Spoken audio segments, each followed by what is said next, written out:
দর্শক, আপনারা দেখতে পাচ্ছেন যে আমাদের যে জালের যে শেষ প্রান্ত থাকে, যেটাকে আমরা ব্যাগ বলি, সেই ব্যাগেই কিন্তু মাছগুলো জমা হয়ে থাকে এবং এই মাছগুলো ব্যাগ উঠানো হয় সমুদ্র থেকে।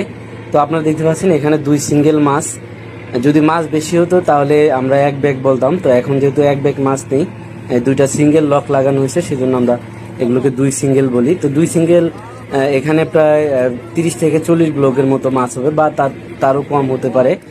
তো যতগুলো মাছই আসছে না কেন, খুবই সুন্দর সুন্দর মাছ।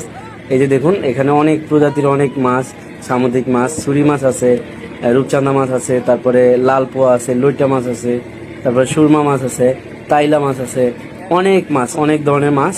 তো দেখুন মাছগুলো দেখতে কত সুন্দর দেখা যাচ্ছে।